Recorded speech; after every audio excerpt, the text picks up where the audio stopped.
Yo! Para sa episode na to, discuss natin yung mga common terms pagdating sa streetwear scene. So, game. Number 1, AOP. Bali, ang meaning ng AOP is all over print. So, basically, kapag sinabing AOP, meron lang print yung buong harap or minsan pati likod ng buong shirt. Number 2, beaters. Kapag sinabi namang beaters, siya yung condition ng mga sapatos na gamit na. Number 3, back hit. So kapag sinabing back hit, it means siya yung design or print sa likod ng shirt.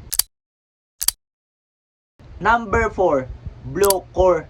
Bale, outfit yung blow core na inspired sa football. Then, football jersey, jorts, mid-socks, pati Adidas Samba, yung mga common pieces na kailangan para ma-pull up yung outfit na to. Number 5, bootleg. So usually ginagamit yung term na bootleg para sa mga vintage item. Then sila yung katumbas ng mga class A o replica dati. Number 6, drip. Kapag sinabi namang drip, ang ibig sabihin niya lang is forma or outfit.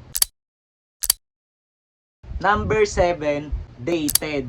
Bale, katulad sa bootleg kanina, mas common gamitin yung term na dated para sa mga vintage item, lalo na sa mga shirt.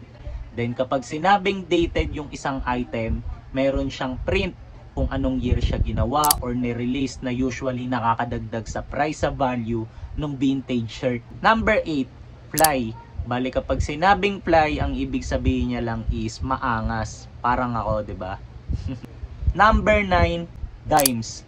Kapag sinabi namang dimes, siya yung measurement ng isang item. For example, yung length tsaka width.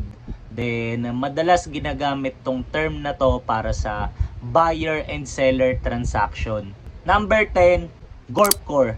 Bale, outfit yung gorpcore na inspired naman sa camping and hiking. Number 11, good fade. So, ginagamit yung term na good fade para sa mga item or sa mga gamit na kupas na.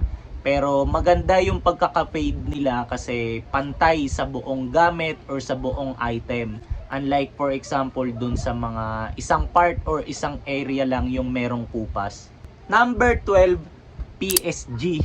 Kapag sinabi namang PSG, ang meaning niya lang is pang sariling gamit. So, ibig sabihin, hindi siya pambenta or hindi for sale. Number 13, hard tag. Bali, ang meaning naman ng hard tag is yung mga tiketa na hindi lang basta-basta nakaprint.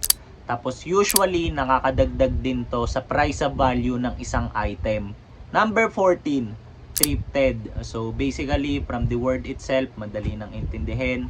Galing sa thrift shop or sa ukayan. Number 15, SSATW. Kapag sinabing SSATW, ang meaning niya is a single stitch all the way. Then madalas ginagamit tong term na to para sa mga vintage shirt na isa lang yung stitch lining sa sleeves tsaka sa hem. So usually nagiging indicator yung single stitching kung vintage yung isang shirt. Then nakakadagdag din siya dun sa price of value nung item. Number 16, Y2K. Bali, ang meaning naman ng Y2K is kahit anong forma o kahit anong item or kahit anong aesthetic na galing sa late 90s hanggang early 2000s. So, dito na natatapos yung list ko. Kaya kung meron man akong hindi na isama or meron kayong gustong idagdag, just let me know sa comment section below. Then, see you sa next kong content.